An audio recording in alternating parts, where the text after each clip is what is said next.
College में गया तो तब मेरा बड़ा शौक़ था कि मैं कंप्यूटर सीखूं।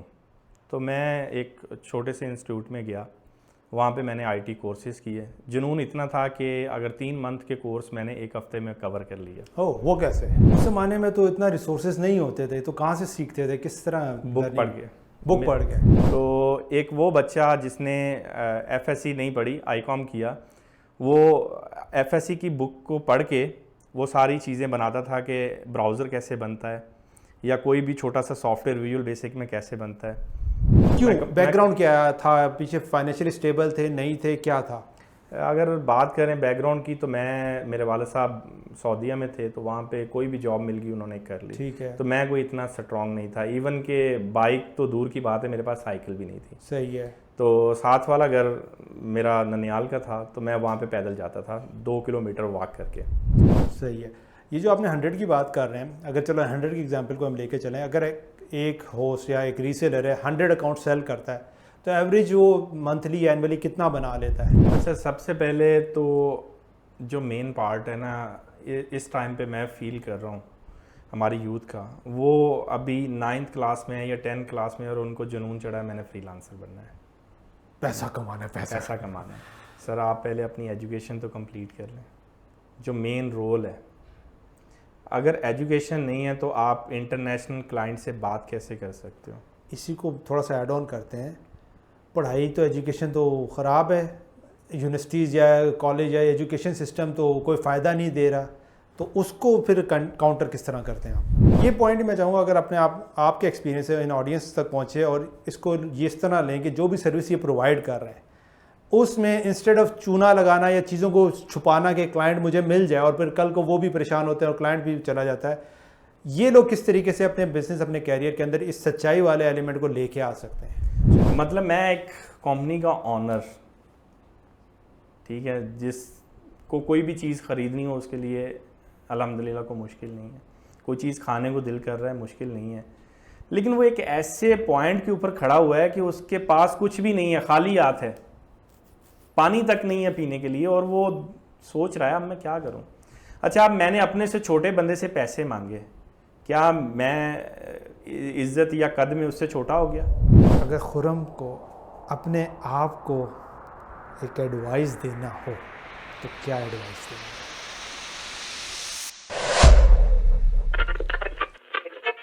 Welcome to another episode of Road Mapper Podcast.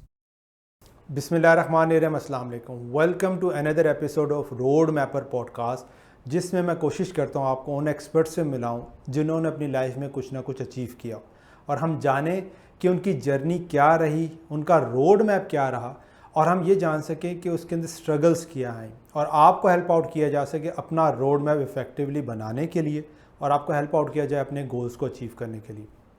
आज जो हमारे दोस्त हैं वो समझ लें कि आईटी के बैकग्राउंड के ऊपर जो बहुत सी चीज़ें होती हैं उस पर वर्कआउट कर रहे हैं।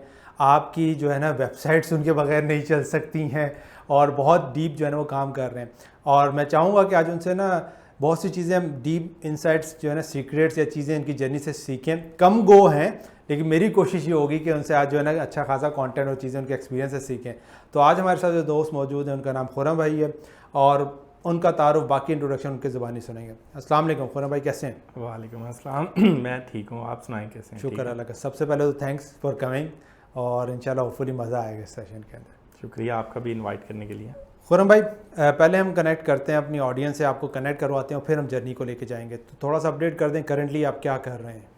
करंटली हमने अभी एक एप्लीकेशन लॉन्च की है SMS अलर्ट के नाम से, और ये काम ये करती है कि अगर आपकी एक ऑर्गेनाइजेशन है और उसमें मैसेजेस आ रहे हैं, ट्रांसैक्शनल मैसेजेस आ रहे हैं, तो आप उनको राउट कर सकते हो स्लैक, टेलीग्राम, व्हाट्सएप या ईमेल के ऊपर।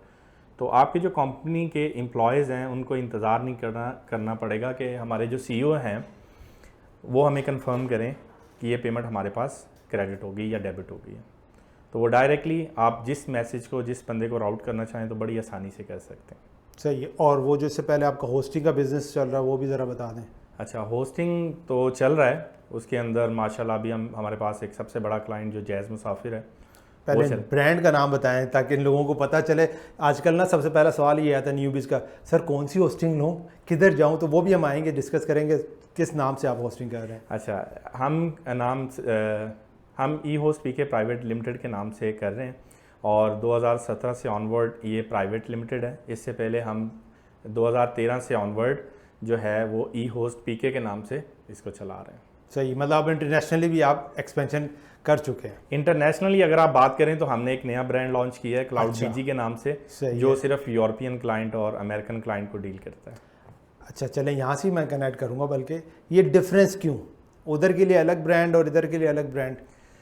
हमारी कोशिश है कि अपने मुल्क में हर बंदे को कम से कम प्राइस के ऊपर सर्विसेज ऑफर कर सकें। डिफरेंशिएटर के तौर पे आपने किया ताकि वो यूरोपियन ये ना कि बड़ा सस्ता है बड़ा सस्ता है, बिल्कुल सही कह रहे हैं। तो वहाँ पे प्राइस उनके हिसाब से हैं, यहाँ पे प्राइस पाकिस्तानियों के हिसाब से हैं, ताकि वो जो एक्स्ट्रा पे करते हैं वो ना उनको करने पड़े और सस्ते कीमत के अंदर उनको एक अच्छी सर्विस डिलीवर कर सकें।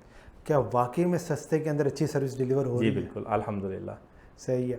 अच्छा, होस्टिंग के बारे में बाद में आऊँगा और सारी डिटेल्स में डिस्कस करें। खुरम भाई, कैसे आना हुआ इस फील्ड की तरफ और ये सारी जर्नी क्या रही, क्या स्टार्टिंग जर्नी थी आपकी? अच्छा, बचपन से ही मुझे टेक्निकली चीज़ों का बहुत शौक़ था, तो मैंने जो स्टार्ट किया, मैं एक इलेक्ट्रीशियन था।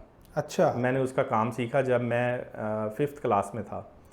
तो वो मेरे घर के सामने एक दुकान थी, तो वहाँ पे मैं फ्री टाइम में बैठ जाता था, ना कि अपने दोस्तों के साथ गली मोहल्लों में खेलता था। तो मैं अपना जो फ्री टाइम था वहाँ पे स्पेंड करता था। तो वहाँ से मेरी जर्नी स्टार्ट हुई। फिर घर के अंदर कुछ चीज़ें मिली मुझे इलेक्ट्रॉनिक, जिनको बैठ के मैंने ख़राब और ठीक करना शुरू किया। आहिस्ता आहिस्ता उम्र गुज़रती गई और मैं जब 8th क्लास में था तो मेरा जो दोस्त था उसके चाचू ने कंप्यूटर एकेडमी बनाई। तो मैं उनके पास फ्री टाइम में जाता था और वहाँ से हमने कंप्यूटर चलाना शुरू किया। उस वक्त विंडोज़ 98 चलती थी। तो वो एक दिन कंप्यूटर चलता था और एक हफ्ता बीमार होता था। P1 हम यूज़ करते थे। सही है। तो वहाँ से मेरी जर्नी स्टार्ट हुई। फिर आगे जैसे जैसे हम नेक्स्ट बढ़ते गए तो 10th क्लास में मैंने विंडोज़ करना सीख ली। तो अगर गांव के अंदर किसी की भी कंप्यूटर की विंडो ख़राब होती या ड्राइवर इंस्टॉल नहीं होते तो मैं वहाँ एक लड़का था जो जाके इंस्टॉल करके दे के आ जाता। सही है। मतलब जो अभी तक मैं डॉट कनेक्ट पर पाया, खुद से कुछ करने की जस्तजू थी। जी बिल्कुल। और इलेक्ट्रॉनिक से फिर आईटी की तरफ आए, बिज़नेस की तरफ कैसे मूव कर गए? अच्छा, उसके बाद जब मैं कॉलेज में गया तो तब मेरा बड़ा शौक़ था कि मैं कंप्यूटर सीखूं। तो मैं एक छोटे से इंस्टीट्यूट में गया, वहाँ पे मैंने आईटी कोर्सेज़ किए। जुनून इतना था कि अगर 3 मंथ के कोर्स मैंने 1 हफ्ते में कवर कर लिया। ओह, वो कैसे? वो ऐसे कि उनसे नोट पकड़े, घर में बैठ के वो सारे नोट्स पढ़े और वो सारे काम किए और जाके सुबह उनको बताता था ये मैंने कर लिया, अब अगला काम मुझे बताएं। सही है। ठीक है। तो मैंने उस टाइम में एक चीज़ सीखी, डेटाबेस मैनेजमेंट। तो डेटाबेस मैनेजमेंट आज भी मेरे बहुत काम आ रही है। मैंने ओरेकल पढ़ा, मैंने विजुअल बेसिक पढ़ी, मैंने माइक्रोसॉफ्ट एक्सेस पढ़ा। तो ये सारे डेटाबेस बनाते हैं जिसके अंदर आप अपना रिकॉर्ड को सेव कर सकते हैं। तो एक वो बच्चा जिसने एफएससी नहीं पढ़ी, आईकॉम किया, वो एफएससी की बुक को पढ़ के वो सारी चीज़ें बनाता था कि ब्राउज़र कैसे बनता है या कोई भी छोटा सा सॉफ्टवेयर विजुअल बेसिक में कैसे बनता है। तो वो सारी चीज़ें बनाई। उस ज़माने में तो इतना रिसोर्सेज नहीं होते थे, तो कहाँ से सीखते थे, किस तरह? बुक पढ़ के। बुक पढ़ के। मेरा जो कज़न था वो एफएससी कर रहा था। ओके। उसकी बुक मेरे हाथ लग गई तो मैंने उससे देख के वो सारा कुछ सीखा। स्टार्ट करना शुरू कर वहाँ से स्टार्ट करना। अच्छा, जब मैं कॉलेज में था तो मैं दुबई चला गया। मुझे जॉब मिल गई एक इंटरनेट कैफ़े के ऊपर। अब वहाँ पे जाते, यहाँ हम DSL नहीं था हमारे पास, हम ब्रॉडबैंड, हम वो कार्ड वाला सिस्टम चला रहे थे, डायल अप कनेक्शन चला रहे थे।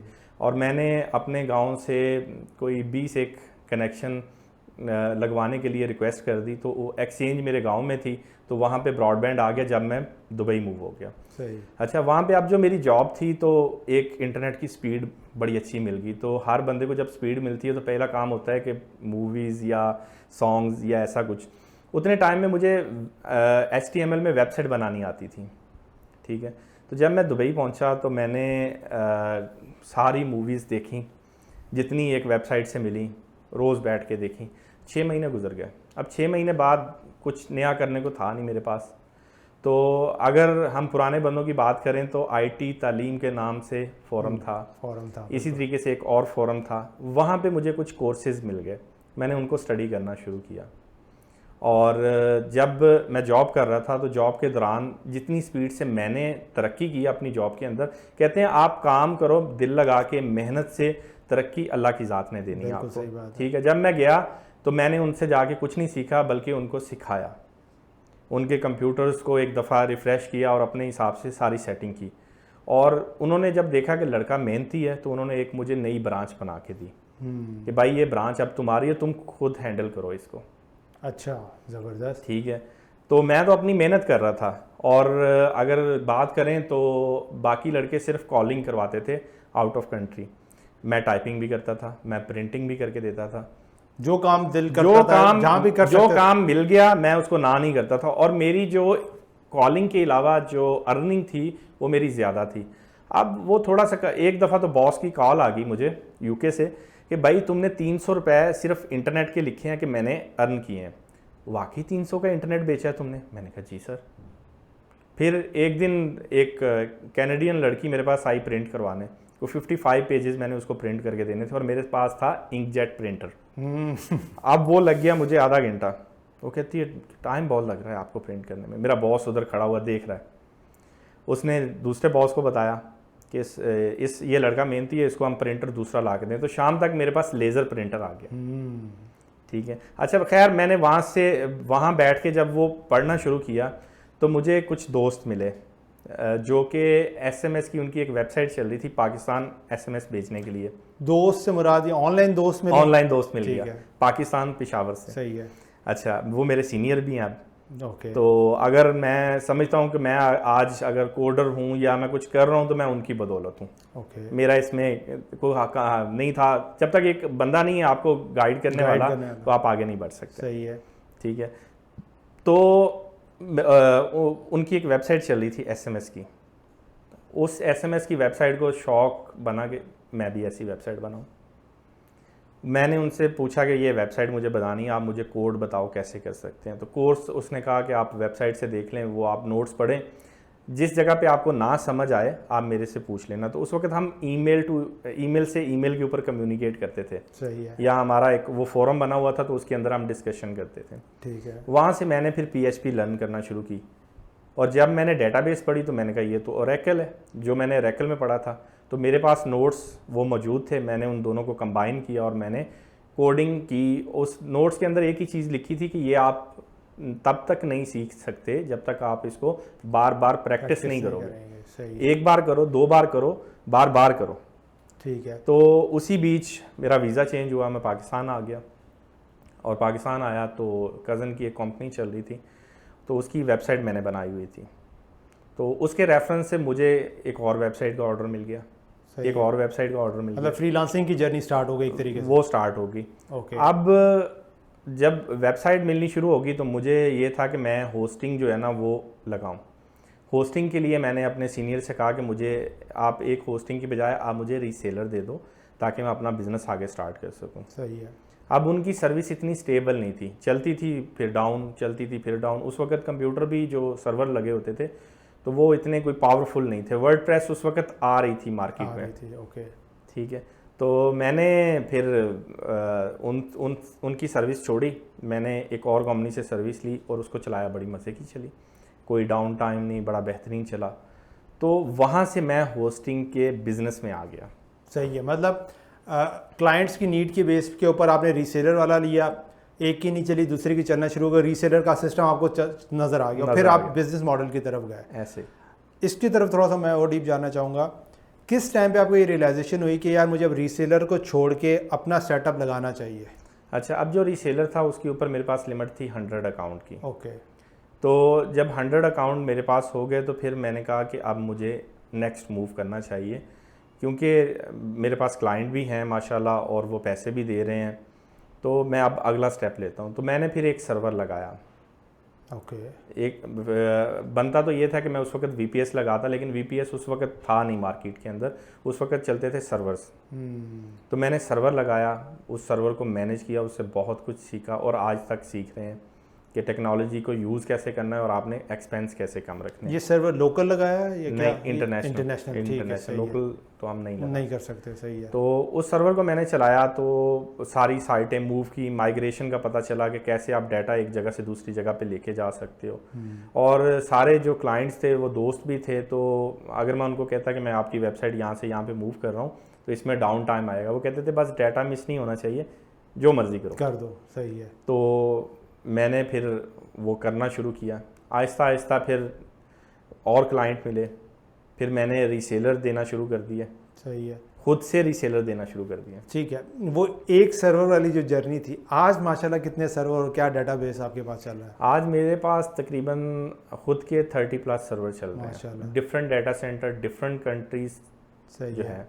अगर VPS की बात करें तो कोई 500+ VM होंगे जो वर्चुअल मशीन्स हैं। ठीक है। अच्छा, ये टेक्नोलॉजी टर्म्स तो शायद जो न्यू बीज हैं या जो टेक से रेलेवेंट नहीं वो नहीं समझे, वो समझेंगे उससे ट्रैफिक से, वॉल्यूम से। तो अगर हम बात कर सकें कोई बड़ी वेबसाइट अगर आपके सर्वर्स वगैरह पे हों, आप जैज़ का शायद क्लाइंट्स का बात कर रहे थे। जी बिल्कुल, जैज़ मुसाफिर मेरे पास क्लाइंट है। ओके, और कोई अगर कोई बड़ा? इसके अलावा पैटर्न है मेरे पास। इसके अलावा आपने कैचअप डिपिट का देखा होगा, शान की सिस्टर कंपनी है। सही है, ये मेरा बहुत पुराना क्लाइंट है। सही, कॉर्पोरेट क्लाइंट्स में जी मतलब मिलियंस की जो ट्रैफिक है वो आपके सर्वर इजीली बिल्कुल मैनेज कर रहे हैं। बिल्कुल ऐसे। सही है। अच्छा, मैं एक और आपकी जर्नी में डॉट्स कनेक्ट करने की कोशिश कर रहा हूँ और वो ऑडियंस के लिए बड़ा इंपॉर्टेंट पॉइंट है। क्या शुरू से आप हार्ड वर्किंग थे? जो जर्नी अभी तक आपने बताई उसमें आपको नज़र आ रहा है कि हाँ यार ये एलिमेंट था, ये प्रॉब्लम थी, फिर सीखा, फिर लर्निंग की, सारा कुछ। तबीयत ऐसी थी कि हार्ड वर्क करना है शुरू से? बस एक माइंड था कि मैं कुछ करना चाहता हूँ।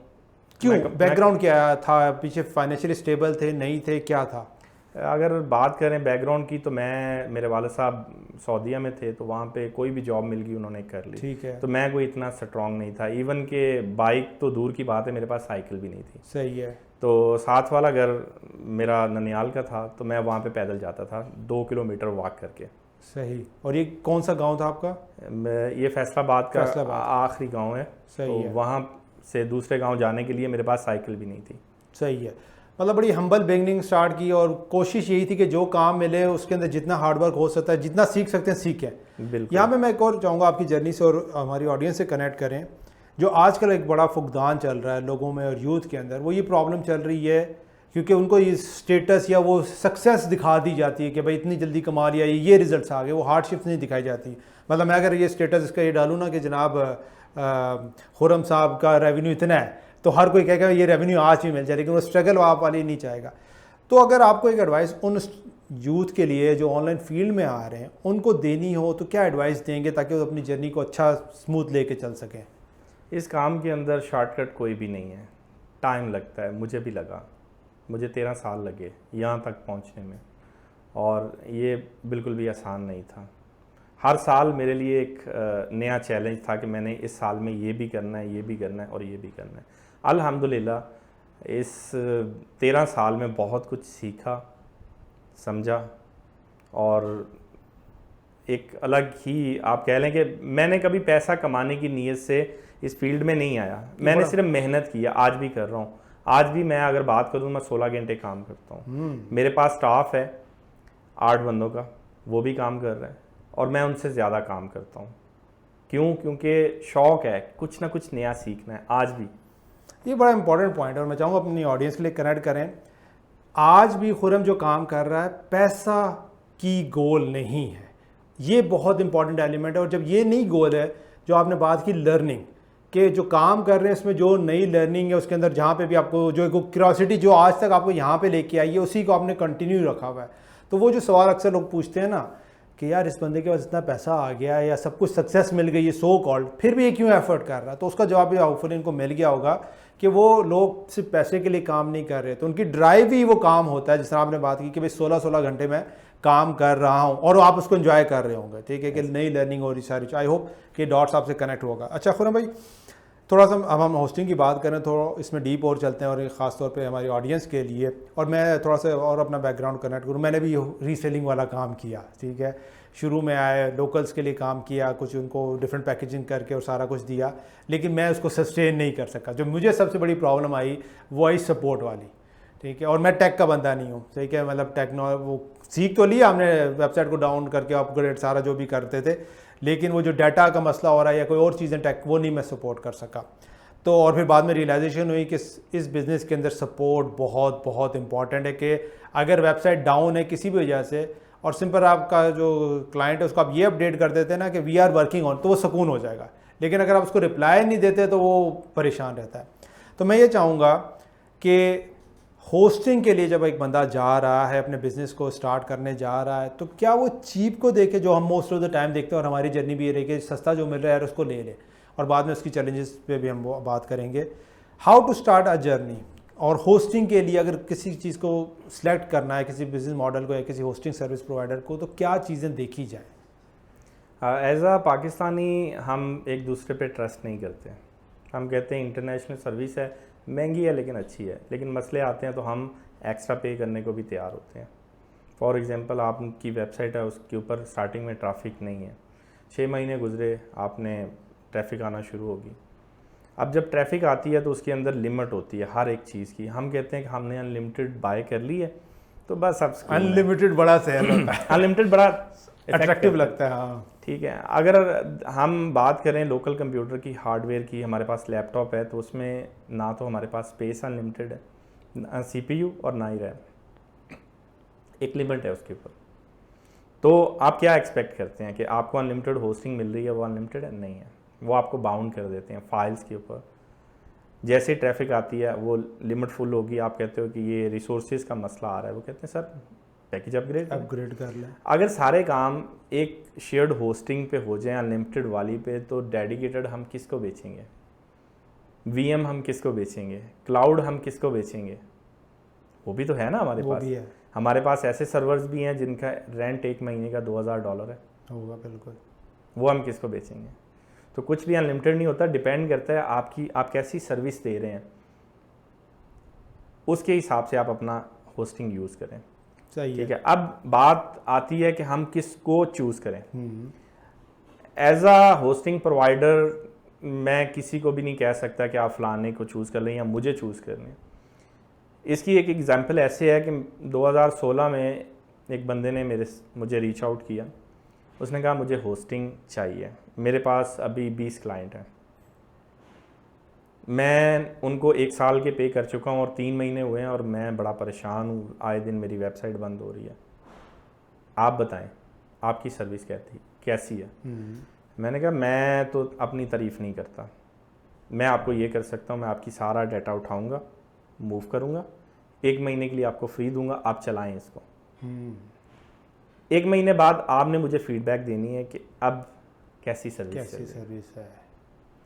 तो 1 महीने बाद जब टाइम आया तो उसकी खुद मुझे कॉल आई कि सर आगे क्या करना है? मैंने कहा आगे ये करना है कि आपने पे करना है। कहता है मैं तो उधर पे कर चुका हूँ। मैंने कहा सर वो तो उनको किया है। तो मैं कहता है क्लाइंट तो मुझे पे नहीं करेगा। मैंने कहा सर वो तो मेरा मसला नहीं है। हाँ मैं इतना कर सकता हूँ कि जिस बंदे को जितने टाइम के लिए आपने दिए है उसके आधे पैसे मुझे दे दें। सही है। वो बंदा आज भी मेरे साथ कनेक्टेड है और सर्विसेज सेल कर रहा है। सही है।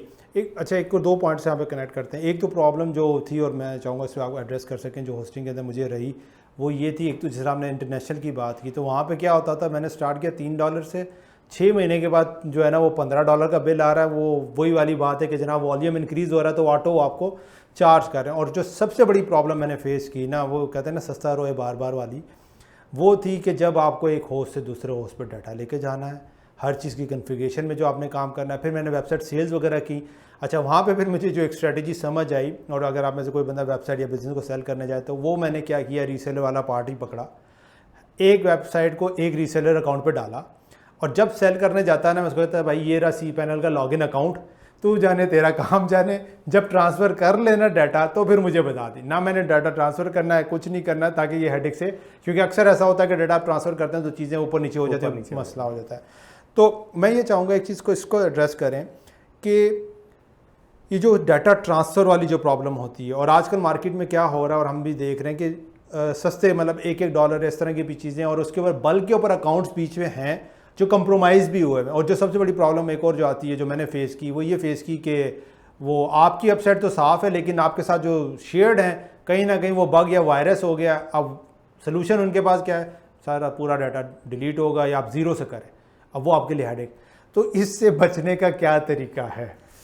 रीसेलर वाला मॉडल अच्छा है। आप एक रीसेलर लें, कोई ज़्यादा महंगा नहीं है, $10 अ मंथ आप 25 वेबसाइट 1 GB की होस्ट कर सकते हैं। सही है। अब उसमें यह है कि हर यूज़र की एक अपनी परमिशंस हैं, वो दूसरे यूज़र को टच नहीं कर सकता। हम लोग क्या कहते हैं, अनलिमिटेड होस्टिंग ले ली, लगा दो सारी वेबसाइट है इसके अंदर।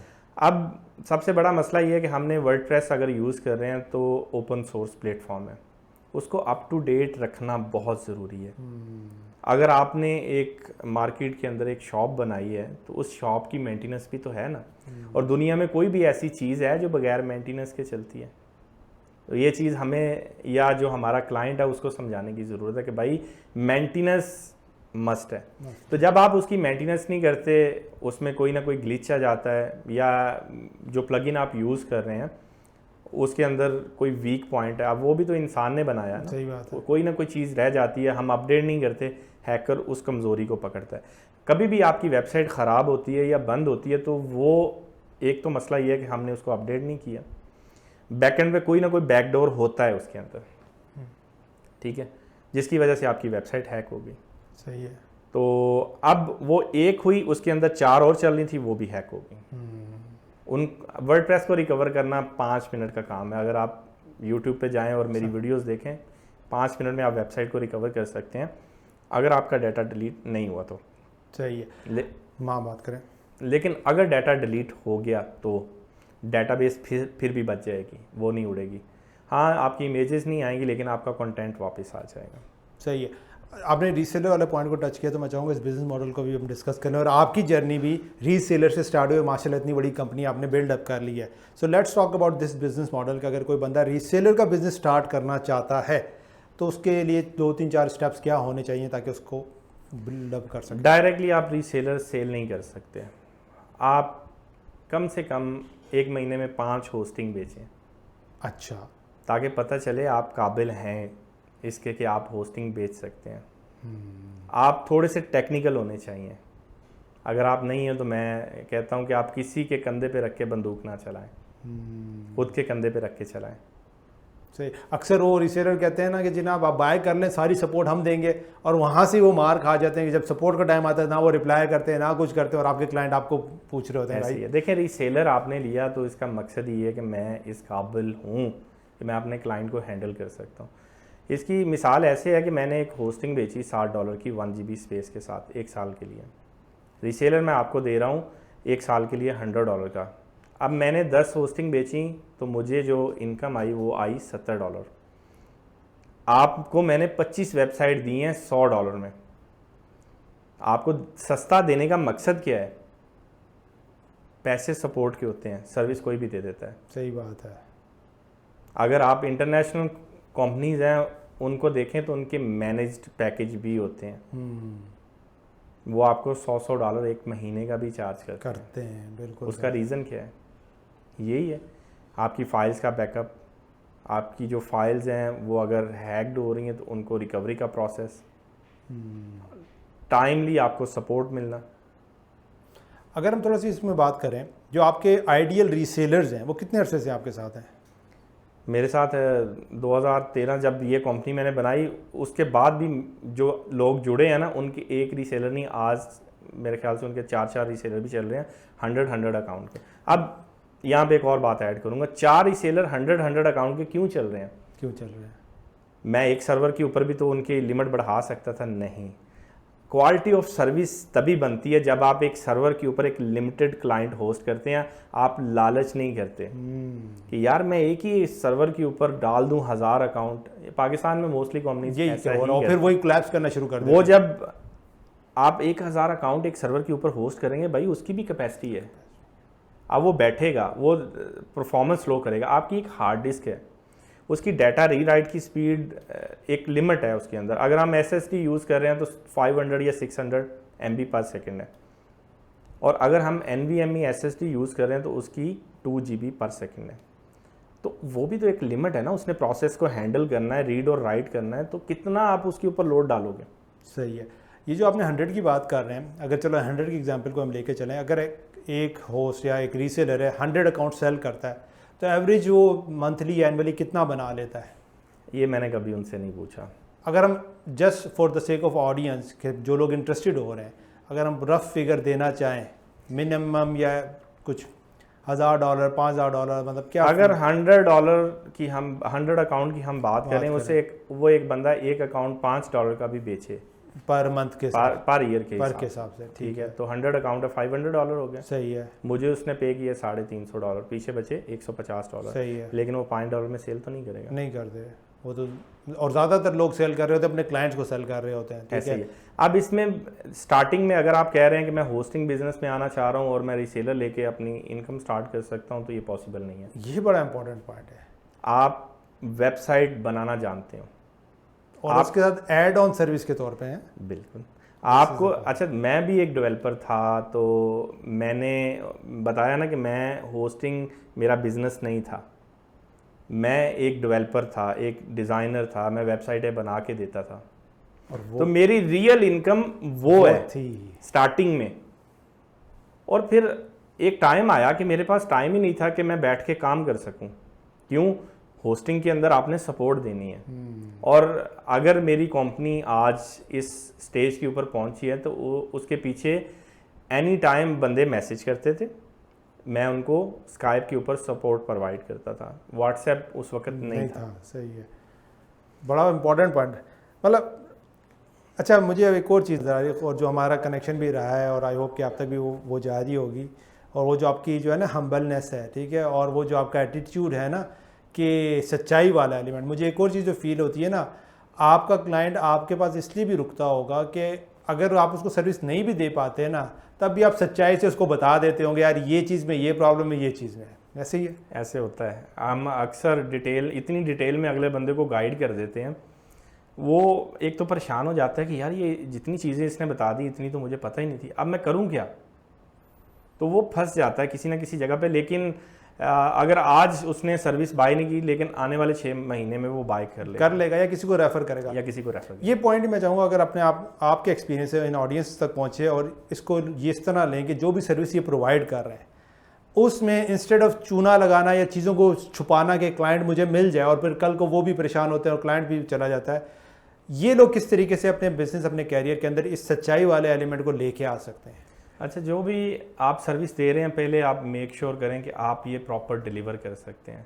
अगर आपको खुद के ऊपर ट्रस्ट है कि मैं ये चीज़ प्रॉपर डिलीवर कर सकता हूँ, तो देन वो बेचें। मैंने आज तक ऐसी कोई भी सर्विस नहीं बेची जो मैं डिलीवर नहीं कर सकता, या वो थर्ड पार्टी हो, बीच में उसकी इन्वॉल्वमेंट हो, और कोई भी मसला है मैं पहले उसको बताऊँ कि भाई ये सर्विस है आपकी और ये डाउन हो रही है, ठीक है।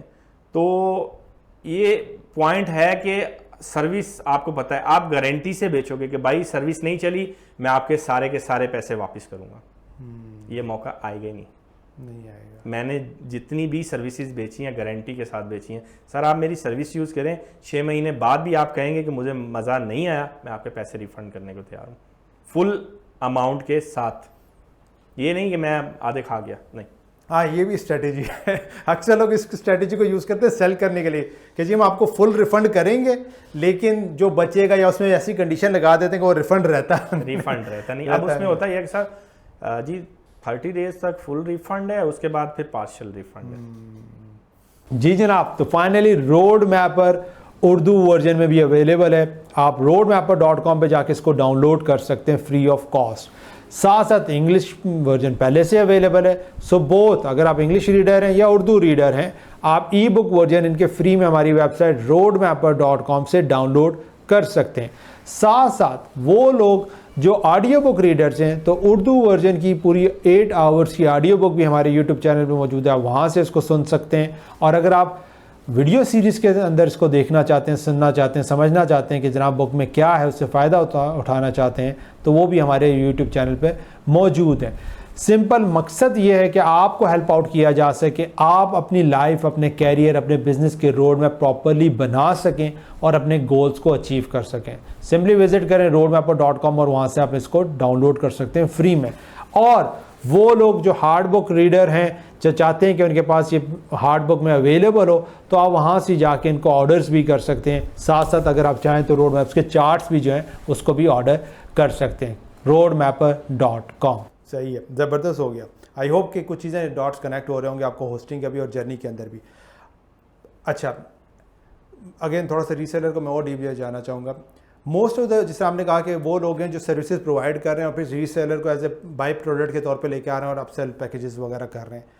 नेचर ऑफ बिजनेस की अगर हम बात कर सकें और अगर कुछ आप शेयर कर सकें डाटा के एंगल से, किस तरह की ज़्यादातर आपकी ये रीसेलर्स की सर्विसेज हैं? Is it design relevant, development है, या क्या है जो इस तरह के बिज़नेस को बिल्डअप कर पा रहे हैं?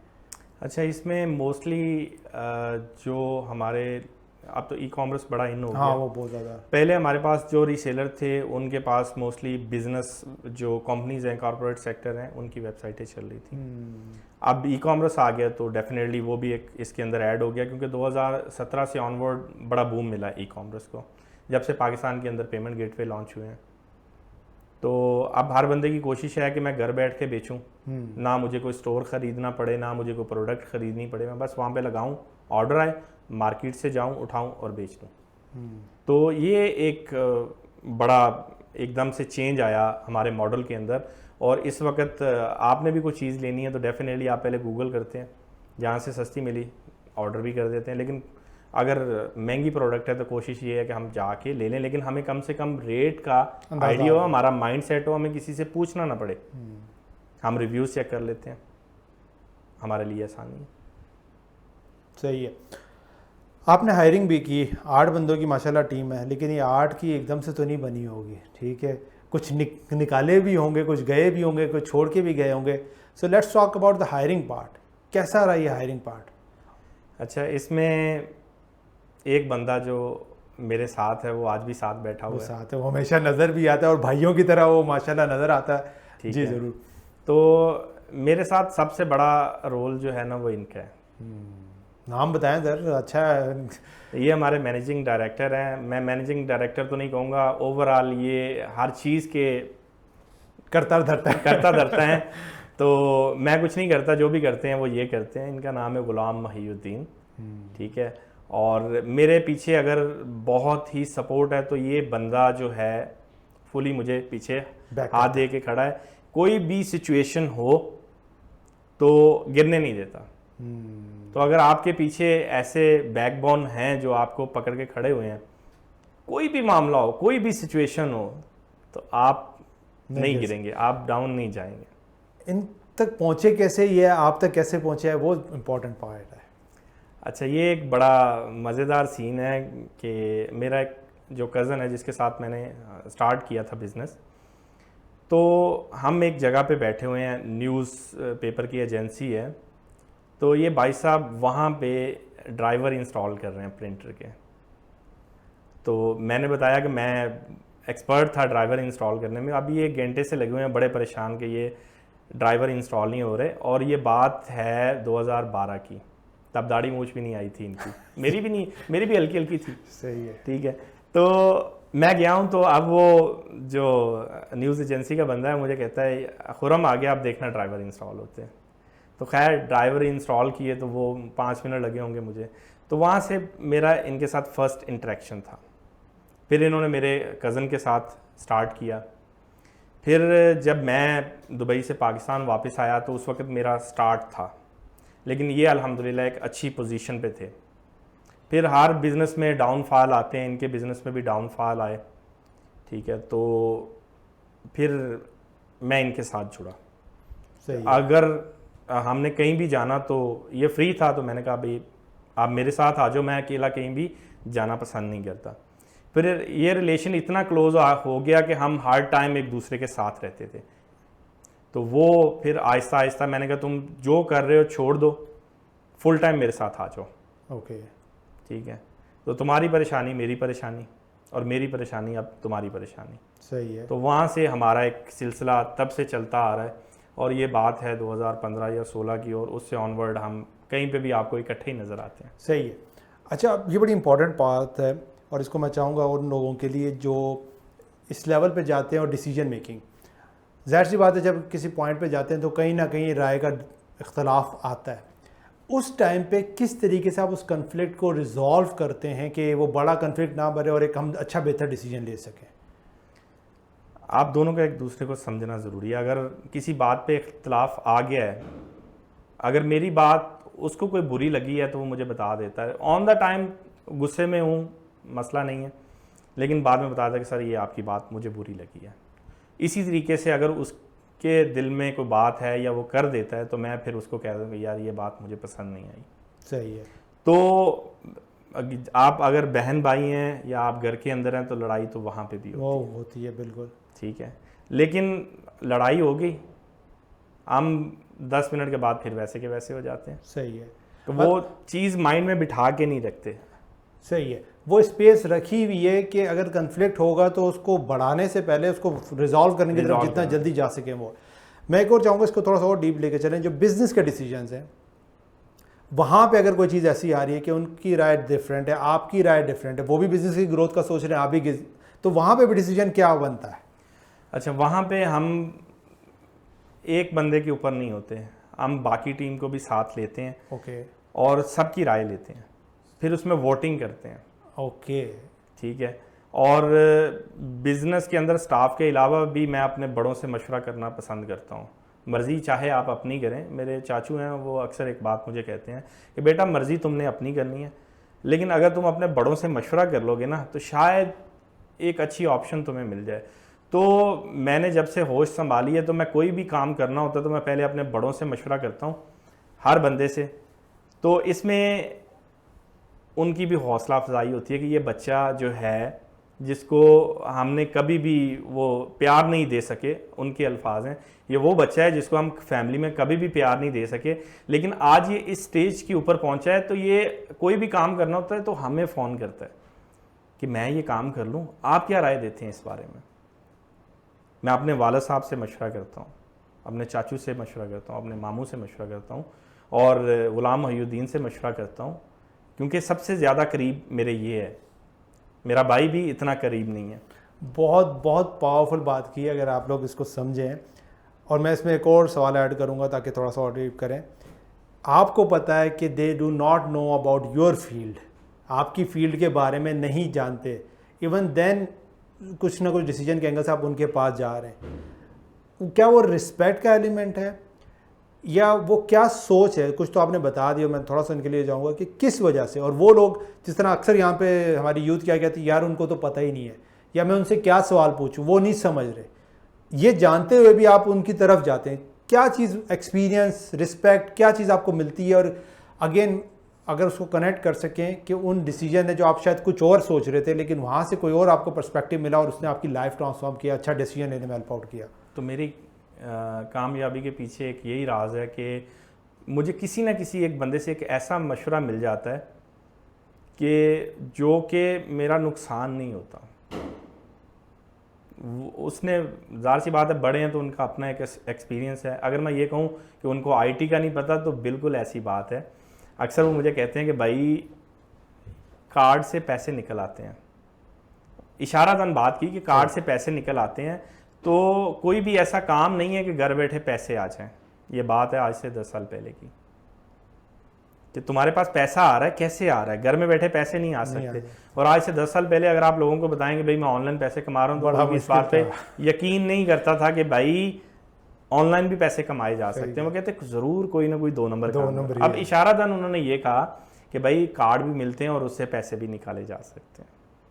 तो कहने का मकसद ये है कि वो समझते शायद कोई ऐसा काम कर रहा है जिसकी वजह से कल को कोई मसला बने, लेकिन अब आहिस्ता आहिस्ता आप मार्केट में तो आप हर बंदे को पता है कि ये काम ऑनलाइन है और अथेंटिक है और पैसे कमाए जा सकते हैं। अच्छा, इसको थोड़ा सा हम दोबारा कनेक्ट करते हैं जो आपने बात की है बड़ों वाला, और मैं इस कॉन्टेक्स्ट में लेके आऊँगा हमारी यूथ का, ठीक है, और आपसे मुखातिब हूँ यूथ में, ठीक है ना, कि हम ये समझते हैं और यूथ ये समझती है जैसे ऑनलाइन फील्ड की कि यार मैं ऑनलाइन फील्ड में काम कर रहा हूँ तो मेरे बड़ों को नहीं पता, ठीक है। और ख़ास तौर पे जो गांव देहातों से वो तो बिल्कुल ही कहते हैं आपको तो कुछ पता ही नहीं, सारा कुछ है। और हम एक चीज़ बड़ी इग्नोर कर देते हैं, एक्सपीरियंस उनको ज़्यादा है दुनिया का, लोगों को जानने का, परखने का, डिसीजन लेने का, क्या डिसीजन बेहतर हो सकता है क्या। तो आपका एक्सपीरियंस ये रहा है कि आपने एक लिया, फ़ायदा भी है, तो उस यूथ को क्या एडवाइस करना चाहेंगे? और वो उनको छोड़ के जो उनसे सिंसियर हैं, रिलेटिव्स या फैमिली मेम्बर्स, उनको छोड़ के उसकी बात सुनने को प्रेफर करते हैं जो शायद उनसे सिंसियर नहीं है, तो क्या कहते हैं? अच्छा, सबसे पहले तो जो मेन पार्ट है ना इस टाइम पे मैं फील कर रहा हूँ हमारी यूथ का, वो अभी 9th क्लास में है या 10th क्लास में और उनको जुनून चढ़ा है मैंने फ्रीलांसर बनना है, पैसा कमाना है, पैसा कमाना है। सर आप पहले अपनी एजुकेशन तो कंप्लीट कर लें, जो मेन रोल है।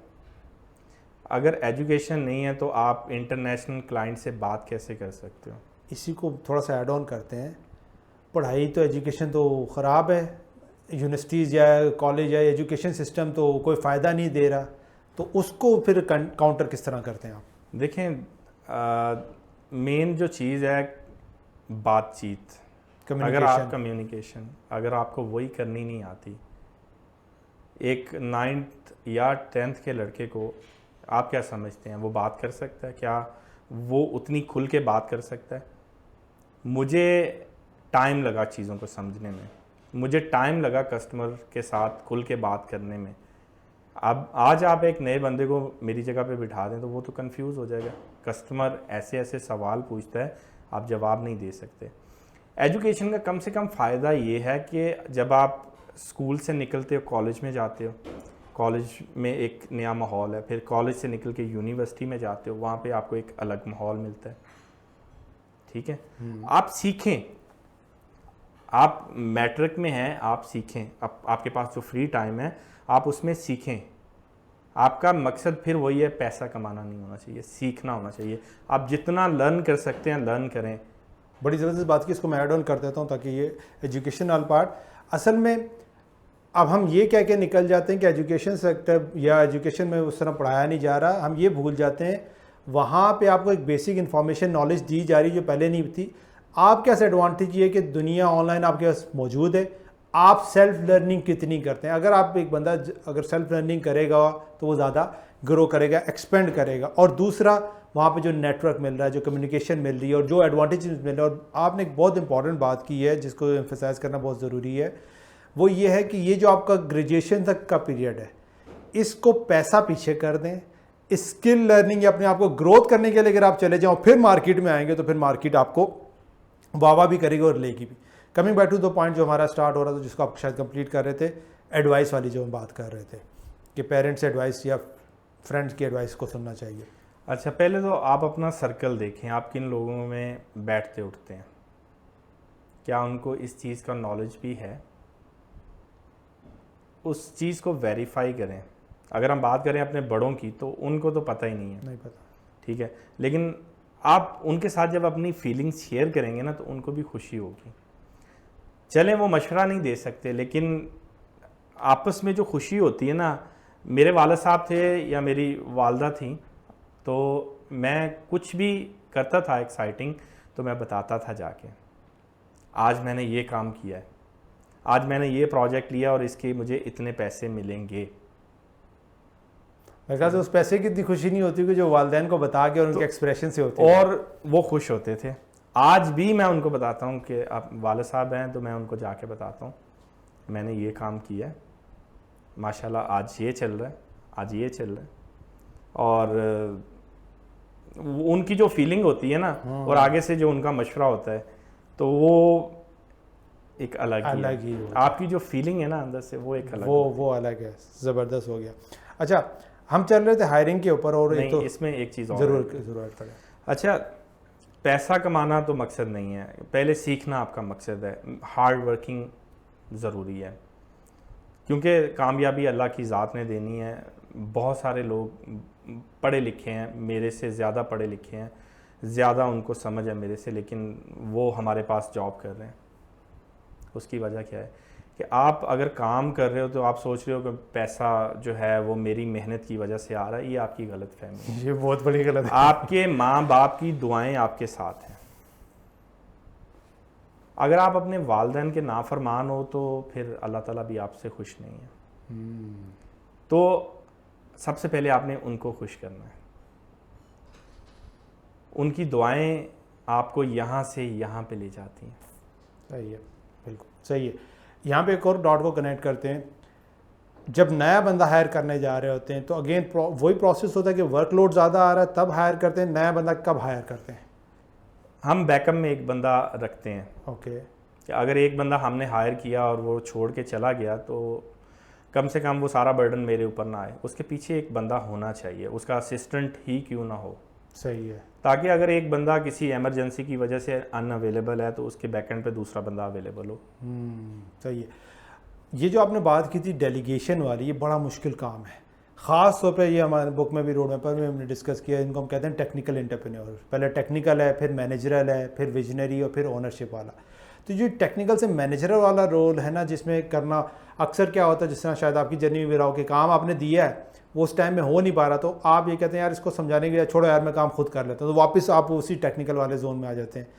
तो ये बंदा कैसे शिफ्ट करो? ये मैंने बहुत से अपने कोचिंग क्लाइंट्स के साथ भी और काफ़ियों के साथ ये प्रॉब्लम आती है, वो नहीं डेलीगेट कर पा रहे होते। तो वहाँ पे अगर कोई चीज़ अपने एक्सपीरियंस से शेयर कर सकें। अच्छा, ये केस बन जाता है समटाइम ऐसा। बेहतर तरीका ये है आप उसकी एक वीडियो बनाओ। काम की वो जो काम जो आप कर रहे हो ना उसकी वीडियो बनाओ। अब जब आपने वीडियो बना ली है ना तो आपने एक अनएक्सपीरियंस बंदे को भी दे दोगे ना, वो एक बार गलती करेगा, 2 बार करेगा, लेकिन करना उसने ही है। उसको बता दो कि भाई ये करना तुम नहीं है। तुम 1 दिन लगा के करो, 2 दिन लगा के करो या 3 दिन लगा के करो, करके दिखाओ। फिर आप उससे नोट्स बनवाओ उस चीज़ के। वाह। जो आप अपने हाथ से लिखते हो ना, जो चीज़ यहाँ पे बैठ जाती है तो वो कभी भी नहीं निकलती।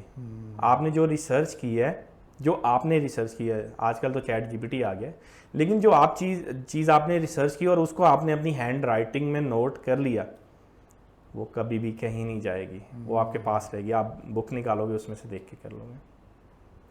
तो ये अच्छा, ये मैंने कहाँ से सीखा कि ये लिखने वाला जो प्रोसीजर था कहाँ से सीखा? जब मैं स्टडी कर रहा था तो मुझे रटा नहीं लगाना नहीं आता। ठीक है, तो मैं नोट्स बना रहा होता था बैठा। तो जब मैं नोट्स बना रहा होता तो वो एक दफ़ा लिखने से चीज़ मेरे माइंड में क्लिक कर जाती कि ये चीज़ मैंने लिखी है, और क्या लिखा है वो भी माइंड में है। तो जब मैं नोट्स बनाता तो एग्ज़ाम के अंदर भी जब टाइम रह गया तो मैं जब स्टडी कर रहा होता था तो मैं बैठ के उसके नोट्स बनाता था। ये नोट्स है और इसको बनाओ। वो बनाते बनाते मेरे पेपर की तैयारी हो जाती थी।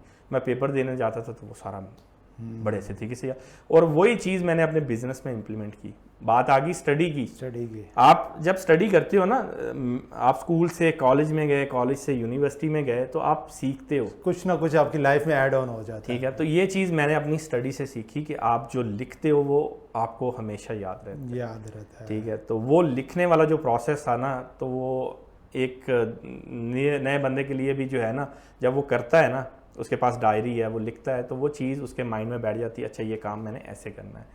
सही है। अच्छा, हायरिंग के अंदर जब हम बात करते हैं, एक और चीज़ आती है रिटेंशन वाली। और अच्छा, अगर हम थोड़ा सा उसको ये भी बात करते हैं, आपकी सारी टीम रिमोट है या ऑनलाइन है? वो इन हाउस है? मेरी सारी रिमोट है। ओह अच्छा, ये तो और इंटरेस्टिंग है। इसका रीज़न है क्या? एक बंदा घर से आएगा ऑफिस, 1 घंटा, 1.5 घंटा, 2 घंटे लग गए। अब उतने टाइम में मैं उससे कितना काम ले सकता हूँ? Time is money. उस टाइम का जो मैंने उसका वेस्ट करना है, उस टाइम से मैं उससे कितने फ़ायदे ले सकता हूँ? सही है। ठीक है, तो मैं कहता हूँ कि जहाँ पे तुमने 8 घंटे काम करना है ना ऑफिस में आके, तुम घर में बैठ के 10 घंटे या 12 घंटे कर लो, घर के काम भी कर सकते हो। मेरा तो करना ही करना है। वो फ्री है, आज़ाद है। सही है। तो मैंने उसको कोई इतनी मुश्किल टास्क नहीं दी। सही है। रिमोट में एक सबसे बड़ा चैलेंज आता है, ख़ासतौर पे जो नए लोग टीम बिल्डअप करना चाहते हैं, यार हमारा डाटा, हमारे क्लाइंट्स फलां चीज़ें लेके भाग जाएगा। आप किस तरह रोकते हैं? वो कैसे भी लेके भाग जाएगा। जिसने लेके जाना है वो चला जाएगा, आप उसको नहीं रोक सकते। तो वो जो आपने बात की थी कि आपका 3 मंथ्स का एक प्रोसेस है, दैट इज़ योर प्रोसेस, के उसके बाद फिर आप कुछ सीक्रेट्स या जो चीज़ें होती हैं वो हैंड ओवर करना शुरू बिल्कुल बिल्कुल सही कह रहे हैं। सही है, गुड हो गया। आप बड़े जो है ना छुपे रुस्तम हैं, बड़े इवेंट्स के पीछे जो है ना आपका हाथ है, ठीक है, सपोर्ट है और माली सपोर्ट है, और उसके अंदर आई डोंट थिंक सो कि बिजनेस को आपकी इतनी प्रमोशन या वो चीज़ें इतना क्लाइंटेज मिलता होगा, लेकिन यू सपोर्ट देम। क्यों सपोर्ट करते हैं इवेंट्स वगैरह को आप, और आईटी इवेंट्स की हम बात कर रहे हैं? अच्छा, इसमें हमारे जो सीनियर है आमिर इकबाल, आपसे भी इंटरेक्शन है उनका, तो उनके साथ जब फर्स्ट टाइम मैं पेशावर में मिला तो उन्होंने मुझे कनेक्ट करवाया अरसलान भाई से। तो वहाँ से उनके साथ एक सिलसिला चलना शुरू हुआ। तो उसके बाद बस वो कहीं भी इवेंट करवाते हैं हम पहुँच जाते हैं, कि हम मकसद पैसा कमाना नहीं है, फिर नहीं, बात वही है, ठीक है, लेकिन वो एक बंदा है जो कम्युनिटी के लिए कुछ कर रहा है। सही। और यहाँ पे हम बता दें कनेक्टेड पाकिस्तान के इवेंट्स की हम बात कर रहे हैं। जी बिल्कुल। तो वो पाकिस्तान में वाहिद एक बंदा है जो पाकिस्तान के लिए कुछ करना चाह रहा है, आपकी आवाज़ को आगे उठाता है, बहुत सारे इश्यूज रेस करता है, इंटरनली भी चल रहे होते हैं जो पब्लिक पे नहीं आ रहे, ठीक है। आजकल तो आपको उसके ऊपर बहुत सारी चीज़ें देखने को मिल रही हैं, पॉजिटिव भी हैं और नेगेटिव भी हैं, लेकिन तो जब एक बंदा अपना रोल दे रहा है तो आप एज अ फ्रीलांसर आपका भी एक पार्ट बनता है कि आप उसमें शमूलियत करो। सही है। उस बंदे, वो एक बंदा कुछ नहीं कर सकता, लेकिन हम अगर एक एक मिलके उसके साथ खड़े होंगे तो वो बंदा जो एक आवाज़ से बुला रहा है, तो जब सारे लोग बोलेंगे तो आप सोचें आपकी पावर क्या होगी। वो बड़ा वो अक्सर इस्लाम से बात होती है, जो देखें नाम ही रिप्रेजेंट कर देता है कि व्हाट इज़ योर मिशन, ठीक है ना, कि you are connecting the peoples of Pakistan to do the better for the people of Pakistan और आईटी इंडस्ट्री के लिए। क्या मैसेज देना चाहेंगे उन लोगों के लिए, they want to do something for the people of Pakistan और आईटी इंडस्ट्री के लिए, बट उनको वेन्यूज़ नहीं नज़र आते, और वो सोलोप्रेन्योर्स इन द हैं, या वो खुद भी जो है ना करना चाहते हैं लेकिन एक्सट्रोवर्ट नहीं है, ठीक है। How they can support this ecosystem rather than जो हम सोशल मीडिया के वॉरियर्स बन जाते हैं, और ख़ास तौर पर इस तरह के जो इवेंट्स हैं, एक्टिविटीज़ हो रही हैं, उसको प्रमोट या उसको हेल्प आउट करें। How they can play this part? अच्छा, अब इवेंट्स के अंदर अगर मैं जा रहा हूँ तो मैं वहाँ पे, आपकी बात है कि मैं वहाँ पे लगा भी रहा हूँ लेकिन रिटर्न नहीं आ रहा।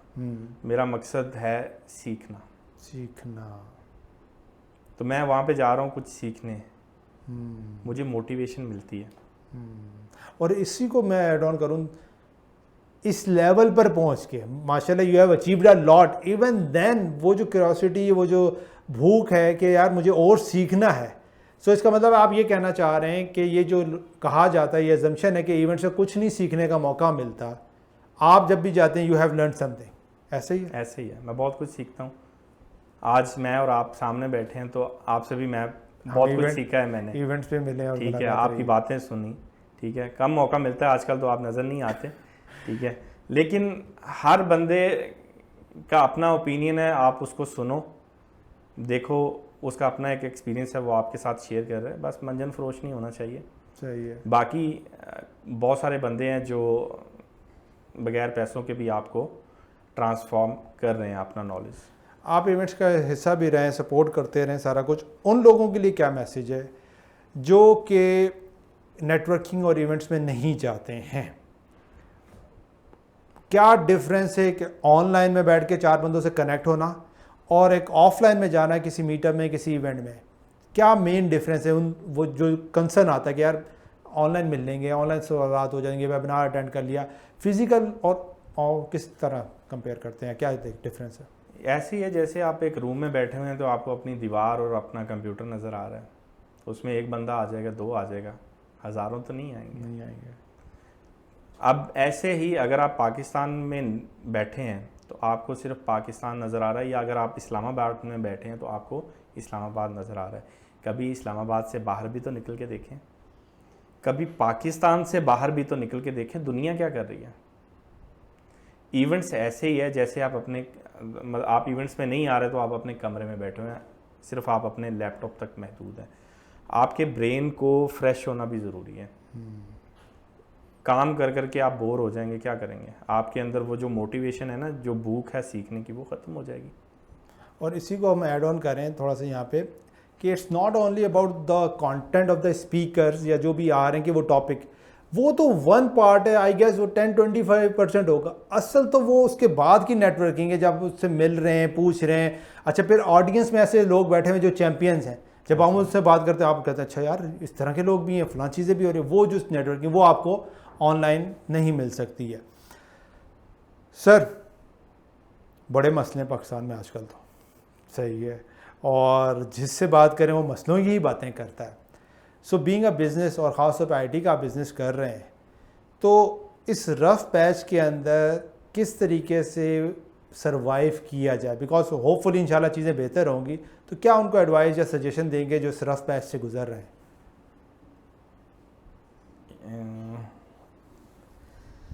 इसमें हम किस चीज़ को लेके आ सकते हैं?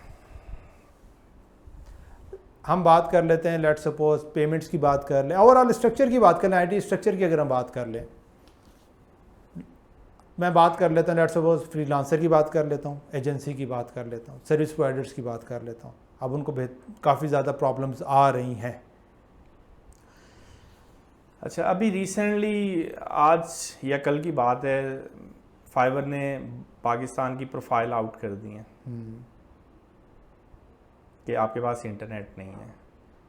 अब मेरा कंसर्न ये है, मैं फाइवर तो नहीं करता, लेकिन मेरा कंसर्न ये है कि हमारे पाकिस्तान में अभी सिर्फ व्हाट्सएप की आउटेज आई है, नेट बंद नहीं हुआ, चल रहा है। आपके सिर्फ मीडियम मैसेजेस नहीं आ रहे। तो फिर क्या ऐसा रीज़न है कि व्हाट्सएप ने, फाइवर ने हमारी सर्विसेज बंद कर दी हैं? तो ये समझने वाला पार्ट है बीच में। मसले तो हल हो जाएंगे। जब हम कोई भी एक नई चीज़ बनाते हैं तो उसको स्टेबल होने में टाइम लगता है, ये हो जाएगा, कोशिश कर रहे हैं। लेकिन एट द मोमेंट, मेरी आज ही एक बंदे से बात हुई है, वो कहता है कि मेरा अकाउंट अभी भी चल रहा है। कैसे चल रहा है? अगर फाइवर के बंदे जो आज परेशान बैठे हैं कि हमारे प्रोफाइल के ऊपर ऑर्डर नहीं आ रहा, जो ऑर्डर थे वो कैंसिल हो गए, तो मेरे ख्याल से वो इतने एक्सपीरियंस्ड नहीं थे। अगर होते तो वो पाकिस्तान का अकाउंट ना बनाते, किसी और कंट्री में अपना बिजनेस रजिस्टर करके उसकी प्रोफाइल बना के चला रहे होते। ओके।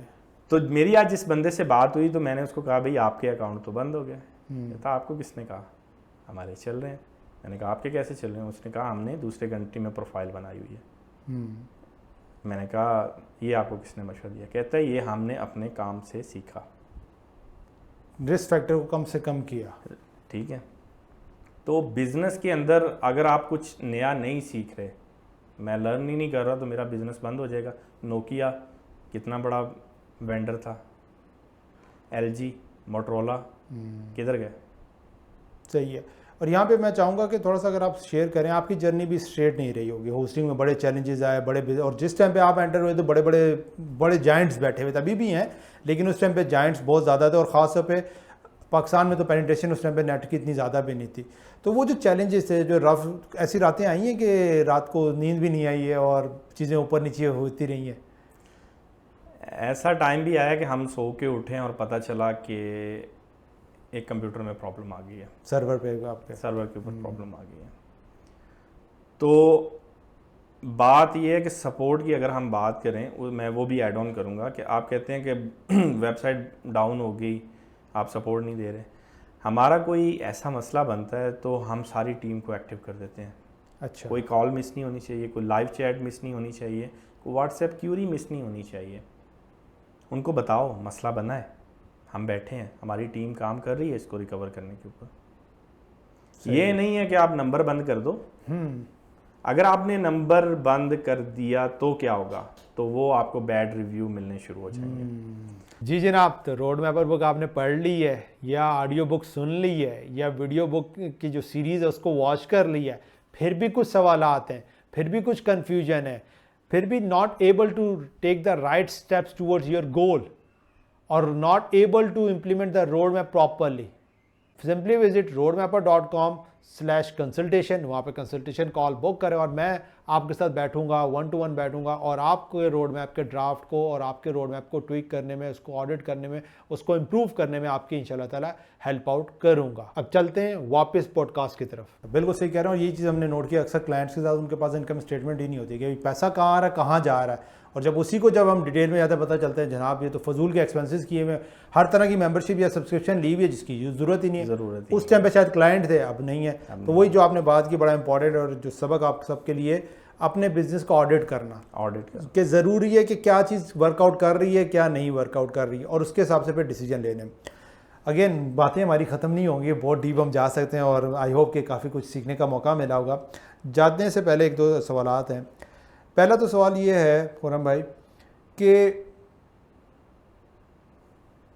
अगर खुर्रम को अपने आप को एक एडवाइस देना हो तो क्या एडवाइस देंगे? बड़ा मुश्किल सवाल है, थोड़ा सोचना पड़ेगा। टाइम बड़ा है, ये मैं हर गेस्ट से पूछता हूँ। दूसरों को देना बड़ा आसान होता है लेकिन अपना, और उसमें बड़े इंटरेस्टिंग चीज़ें निकल आती हैं।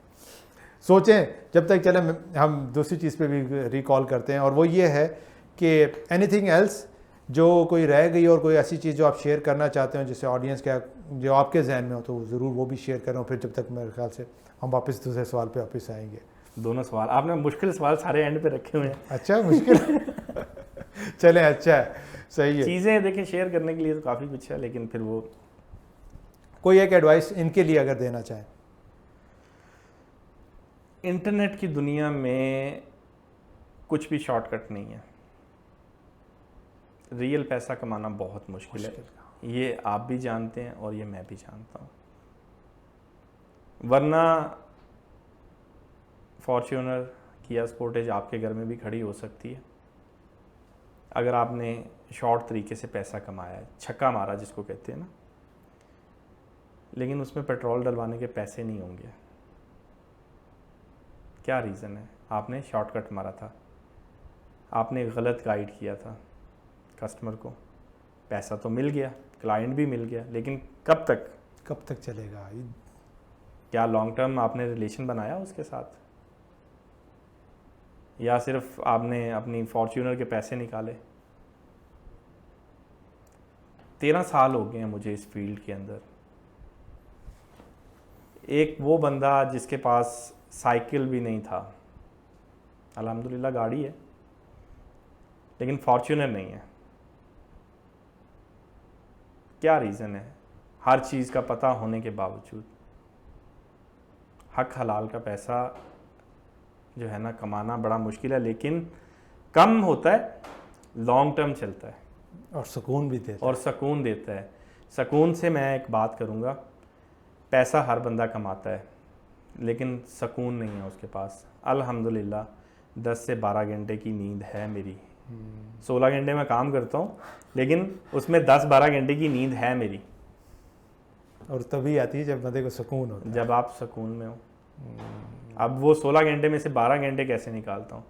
जो 16 घंटे के अंदर 10 से 12 घंटे मैं निकालता हूँ वो बेड पे निकलते हैं मेरे। ठीक है कि फ्री हो गए।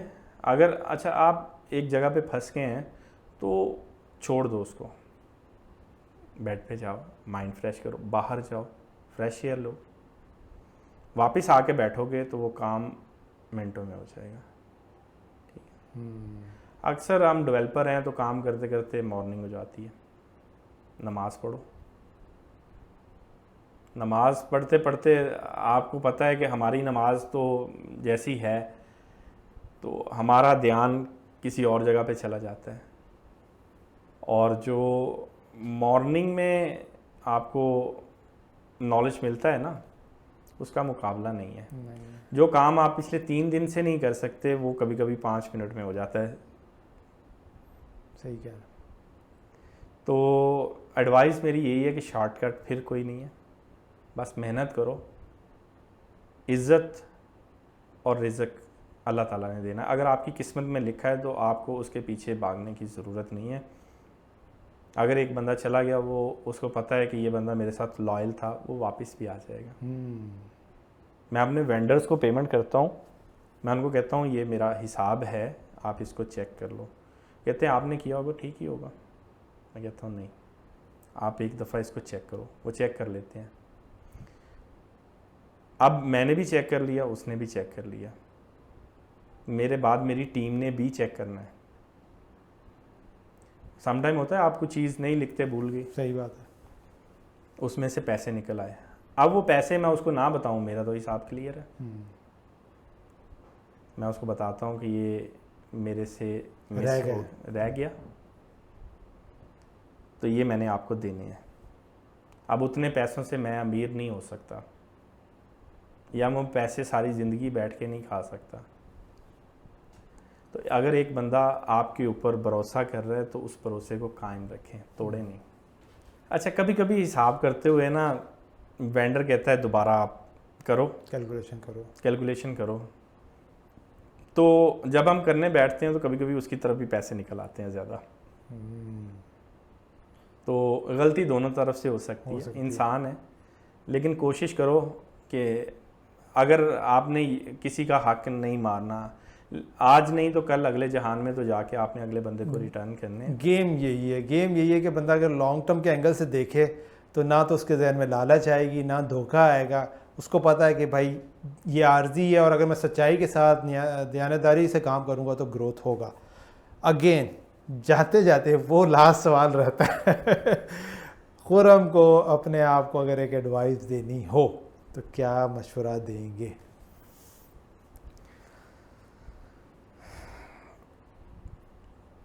अगर मैं ख़ुद को एडवाइस देना चाहूँ तो अगर एक बंदे ने बहुत एक्सपेंसिव कोई आइटम ख़रीदी है, मार्केट में शो ऑफ कर रहा है, मेरा भी दिल कर रहा है यार मेरे पास भी होनी चाहिए, तो पहले मुझे सोचना चाहिए कि अगर मैं ये आइटम लेता हूँ, क्या ये आइटम वैल्यूएबल है मेरे लिए? इसको लेने के बाद मुझे फ़ायदा क्या होगा? दिली तस्कीन हो जाएगी, या बस मैं पैसे उड़ा रहा हूँ लोगों को दिखाने के लिए? तो लोगों को दिखाने से कुछ भी नहीं होता। अगर उस चीज़ की आपको मुझे ज़रूरत है तो मुझे लेनी चाहिए, अदरवाइज़ छोड़ दें उसको, कोई फ़ायदा नहीं है। ज़बरदस्त हो गया, देखा हमने टाइम दिया तो ज़बरदस्त जवाब निकल के आया। और ये सवाल अगेन ना पूछने का मकसद भी यही था कि वो जब टाइम लगता है ना थॉट प्रोसेस के अंदर के, और एक तो चले आपको भी रिकॉल हो गया डिसीजन मेकिंग के अंदर, और दूसरा इनको भी सोचने का मौका मिलता है कि यार अच्छा मुझे भी किन चीज़ों के बारे में जो है ना थोड़ा सा केयरफुल होना चाहिए और बेहतर डिसीजन करने चाहिए। खुरम भाई बड़ा मज़ा आया और बहुत सी चीज़ें सीखने का मौका मिला। आई होप कि इनको भी काफ़ी कुछ सीखने का मौका मिला होगा। सो हम वाइंड अप की तरफ जा रहे हैं। Anything else you want to share? और अगेन अभी आप बड़े एक जो है ना ऊपर पहाड़ों से भी होके आए हैं, ठीक है, एक बड़ा अच्छा आपका एक्सपीरियंस रहा। मैं चाहूँगा अगर उसको शेयर कर सकें और फिर हम वाइंड अप करते हैं। अच्छा, ये जो अभी बात कर रहे हैं इवेंट की, ये बड़ा यूनिक एक्सपीरियंस था मेरे लिए। इवेंट का नाम भी बता दें क्या था? होता इवेंट का नाम था tech trip, organised by connected Pakistan. दूसरे दिन जब मैं वहाँ पे पहुँचने के दूसरे दिन बाद मैंने सोचा कि यार मैं कहाँ आ गया हूँ। यहाँ पे इंटरनेट नहीं है, यहाँ पे लैपटॉप नहीं है मेरे पास, मेरे घर वाले कैसे होंगे? तो बड़ा मुश्किल है। ये मेरा बहुत ही वर्स्ट डिसीजन था यहाँ आना। तीसरे दिन हम 2.5 घंटे की हाइकिंग करके मानशी टॉप पे पहुँचे। बताया ये गया था कि रास्ता सीधा सीधा है। आज जितना मुश्किल आपने हाइकिंग की है उतना नहीं है, तो आपने बिल्कुल भी नहीं घबराना। छतरियाँ आपने छोड़ के जानी है, बरसाती आपने छोड़ के जानी है, किसी चीज़ की ज़रूरत है ही नहीं। सीधा सीधा रास्ता है। अब सीधा सीधा रास्ता 2.5 घंटे का, 46 फ्लोर आपने चढ़ना है, जिसके अंदर आने जाने का रास्ता 11 किलोमीटर था। बाय द वे मैंने अपर रख ली। अब जब मैं ऊपर पहुंचा, एक पॉइंट आया, वहाँ पे पहुंचा, सारे बैठ गए, शुक्र है अभी पहुंच गए, बड़ी मुश्किल से पहुंचे लेकिन पहुंच गए। पानी था मेरे पास, मैंने सारा पी लिया। भाई पॉइंट आ गया ना, अब यहाँ से वापसी होगी।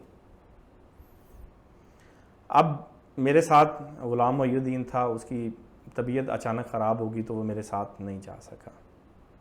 अगला जो पॉइंट है ना वो बड़ा इंटरेस्टेड है। जब पता ये चला कि हम अभी पीछे हैं, असल पॉइंट इससे आगे है जहाँ पे हमने जाना है, तो मेरे तो रंग उड़ गए कि भाई ये क्या सीन है, हम तो यहाँ पे बड़ी मुश्किल से पहुँचे हैं। अब इसके पीछे भी उनकी एक गेम थी। रास्ता सीधा सीधा है, बड़ी आसानी से आप पहुँच जाएंगे। असल में ये हमारे लिए चैलेंज था। आप यंग हो, एज कुछ नहीं है आपकी, तो आपने इस चैलेंज को करना है। अब जब आप चैलेंज करने गए हो तो आपको नज़र आ रहा है यार ये तो मैं किधर आके फंस गया हूँ। लेकिन उनका मकसद क्या था कि भाई अभी आप जवान और आपकी ये हालत है, बुढ़ापे में जाके आप क्या करोगे? आप अपने लैपटॉप बंद करो, बाहर निकलो, अपने आप को फिट करो, ठीक है।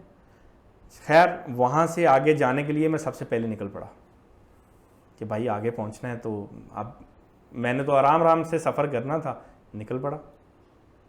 आगे गया तो खैर आधे घंटे का आगे रास्ता था, वहाँ पे भी पहुँच गया। अब वहाँ पे जाके ज़रूरत पड़ी पानी की, कैश नहीं है मेरे पास। टीम पहुँची तो सोचा खाने के लिए रिफ़्रेशमेंट लेके आ रहे होंगे, वो पहुँची, उनके पास भी कुछ नहीं है। अगला अब नज़र आ रहा है कि यार मैं 2.5 घंटे लगा के ऊपर पहुँचा हूँ, मेरे पास पीने के लिए पानी नहीं है, पानी मैं सारा नीचे पी के आ गया हूँ, कुछ और चीज़ लेनी है, मेरे पास पैसे नहीं है। लेकिन नेटवर्क आ गया मोबाइल पे। बात फिर वही मशवरा, सिग्नल मिले तो मशवरा, पैसे किससे लूँ? तो मशवरा ये मिला, किसी ऐसे बंदे से पैसे लो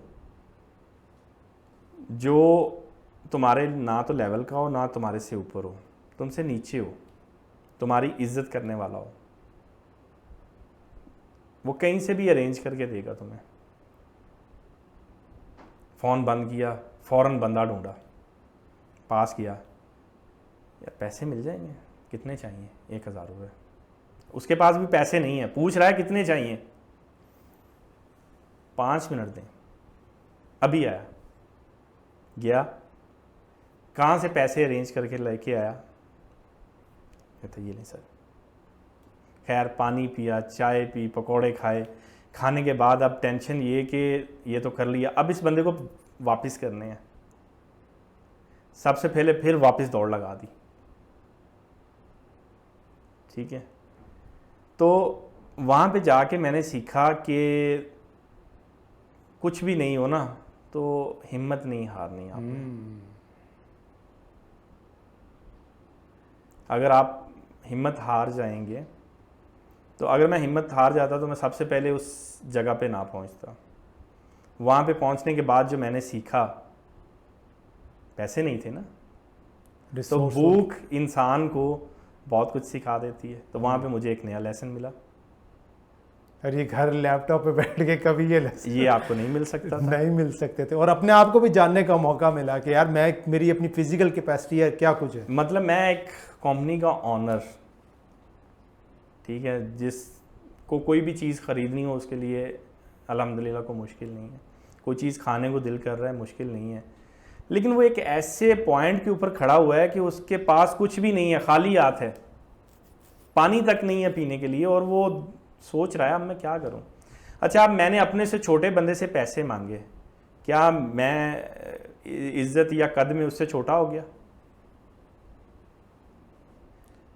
वही बात है मशवरा देने वाले का एक्सपीरियंस, ठीक है।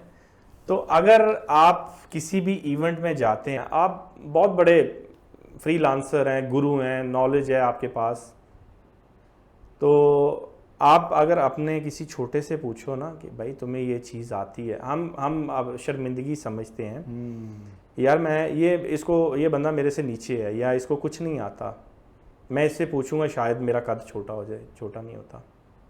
अल्लाह ने आपको भी नॉलेज दिया है, अल्लाह ने उसको भी नॉलेज दिया है, ठीक है।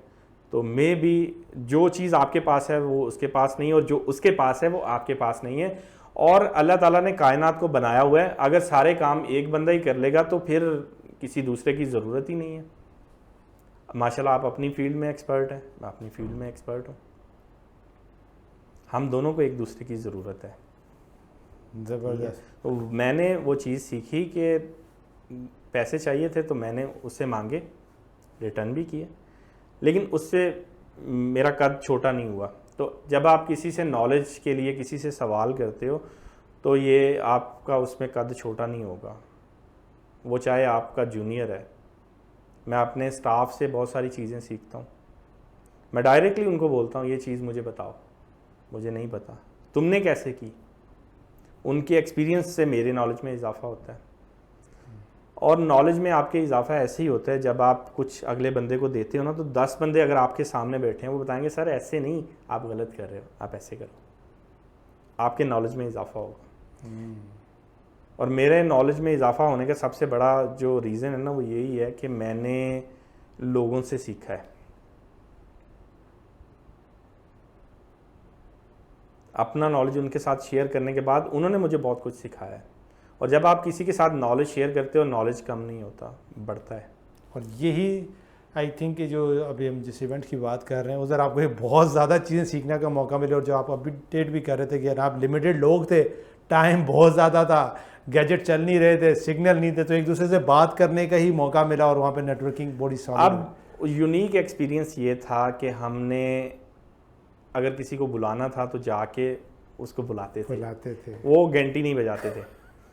या मैं अभी आपके पास आया हूँ ना, मैंने आपको फ़ोन कर दिया सर मैं पहुँच रहा हूँ, हाँ। तो वहाँ पे आप जाते थे, उसको बुलाते थे, ठीक है। कोई छोटा सा काम भी होता तो आप उसको मैसेज नहीं कर सकते, आप खुद जाते थे। और वहाँ पे जाके हमने एक चीज़ रियलाइज़ की कि दिन बहुत बड़ा है, बहुत बड़ा है, ठीक है। दिन हम कहते हैं कि यार दिन बड़े छोटे हो गए, टाइम का तो पता नहीं चल रहा, क्योंकि हम अपने कमरे में महदूद, कमरे में फिर गैजेट्स और टेक्नोलॉजी में हम कंज्यूम हो गए।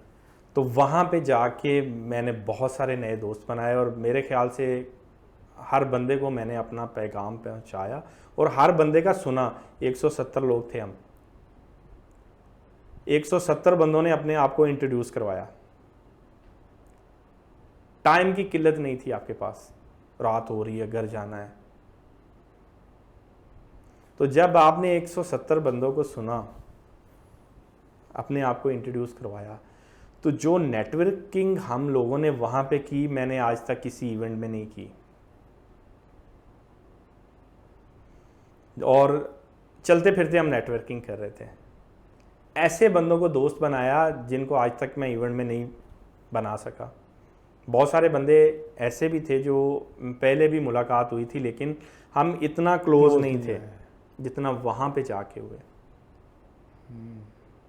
तो अगर आप अपने घर से निकलें, लोगों से कनेक्ट करें, वो शर्मा शर्मी छोड़ेंगे, यार क्या सोचेगा ये। तो अगर इसको हम वाइंड अप की तरफ जाएं, मुश्किल था, स्ट्रगल भी करना पड़ी, चैलेंजेस भी थे, बट ओवरऑल अगर हम उसको सम अप करें, it was a good experience. Learning हुई, अपने आप को जानने का मौका मिला, दूसरों को जानने का मौका मिला, और एक नया पर्सपेक्टिव, एक नई ट्रांसफॉर्मेशन हुई आप सबकी।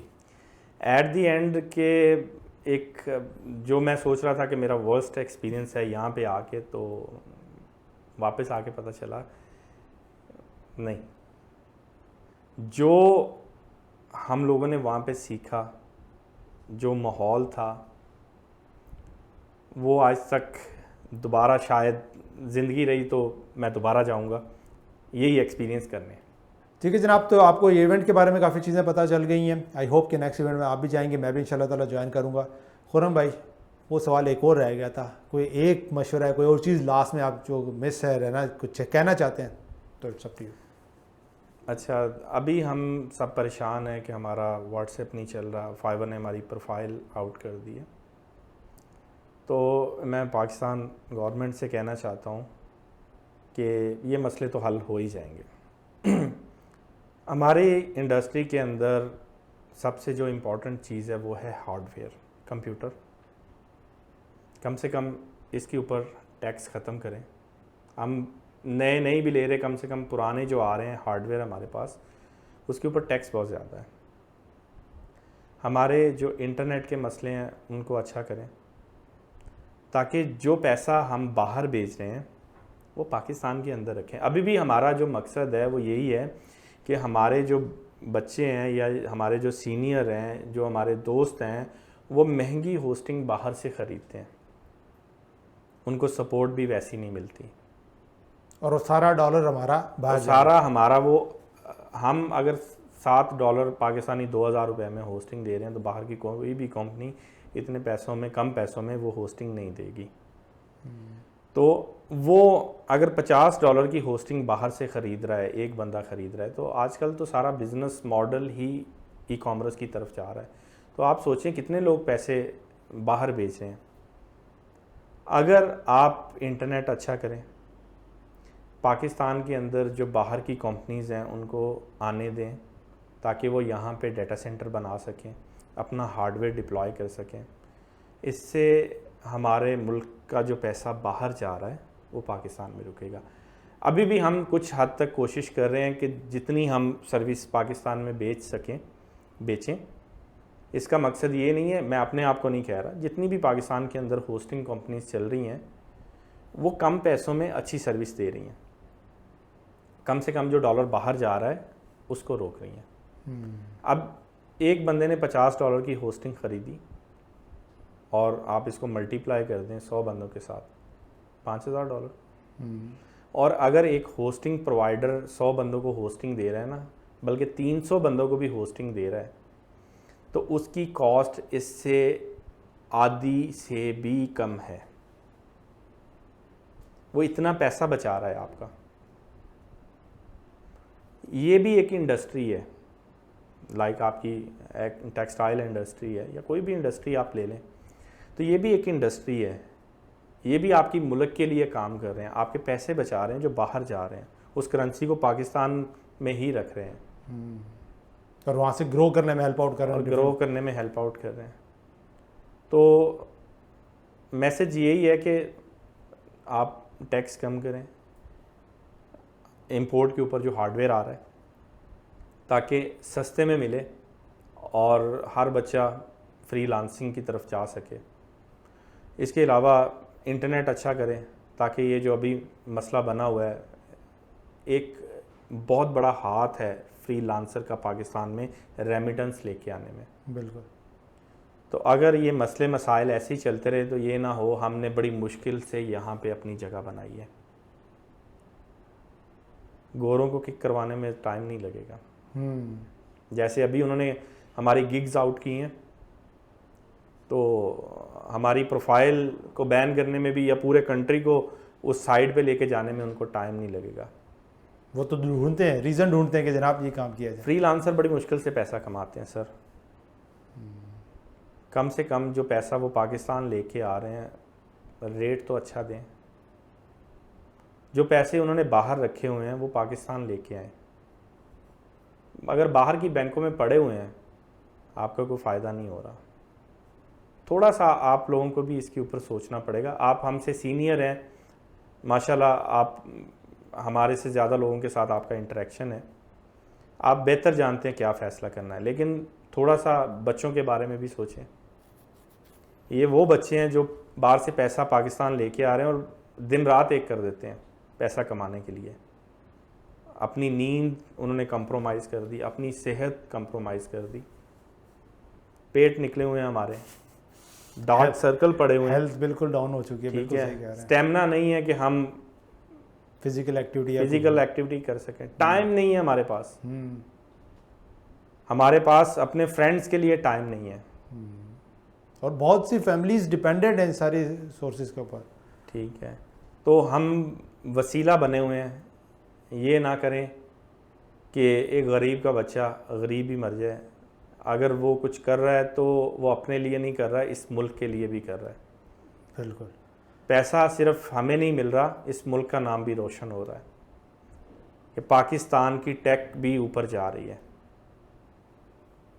अगर हालात यही रहेंगे तो एक टेक गाय के लिए कहीं भी मूव करना मुश्किल नहीं है। उसने सिर्फ लैपटॉप पकड़ना है। अगर वो रूम में बैठ के काम कर सकता है तो वो किसी और कंट्री में भी काम कर सकता है। अदर कंट्रीज़ वीज़ा दे रही हैं, इंटरनेट दे रही हैं, लाउंजेस दे रही हैं, बैठे काम करें, कुछ नहीं देना आपने। दुबई जो आपको एक वीज़ा 8,000 दिरहम का दे रहा है, एक फ्रीलांसर को सिर्फ 1,000 दिरहम का दे रहा है 2 साल का। अब 1,000 दिरहम 80,000 रुपये बनते हैं। उस 80,000 के बदले उसको मेडिकल मिल रहा है, उसको अच्छी एक कम्युनिटी मिल रही है, उसको लाइफस्टाइल मिल रहा है, उसको इन्वायरमेंट मिल रहा है जहाँ पे इंटरनेट बंद नहीं होता, एसी मिल रहा है, इंटरनेशनल क्लाइंट मिल रहे हैं। इससे पहले कि बहुत देर हो जाए, ज़रा सोचिए इस बारे में। सही। आई होप ये मैसेज पहुंचेगा और ये आपके तवज्जुह से ही पहुंचेगा इस मैसेज को, और आई होप कि इसका हम क्लिप भी निकालेंगे, ज़रूर पहुंचाएं ताकि वो डिसीजन मेकर थोड़ा सा अंडरस्टैंड, थोड़ा क्या बल्कि अगर डीपली अंडरस्टैंड कर लें कि बड़ी पेनफुल प्रॉब्लम है। और ये प्रॉब्लम यूथ की प्रॉब्लम है, ख़ास तौर पे वो लोग जो ऑनलाइन से कनेक्टेड है। अब तो तकरीबन सारी यूथ ऑनलाइन से कनेक्टेड है और अपना रोज़गार अपने लिए भी कमा रहे हैं, मुल्क के अंदर भी रेमिटेंस लेके आ रहे हैं, अपनी फैमिलीज़ को भी सपोर्ट कर रहे हैं। तो आई होप कि डिसीजन मेकर बेहतर डिसीजन लें ताकि इस इंडस्ट्री को सर्वाइव किया जा सके और ये ग्रो करने में हेल्प आउट कर सके। इसी नोट पे हम यहाँ पे क्लोज़ करते हैं। थैंक यू, टेक केयर, अल्लाह हाफिज़।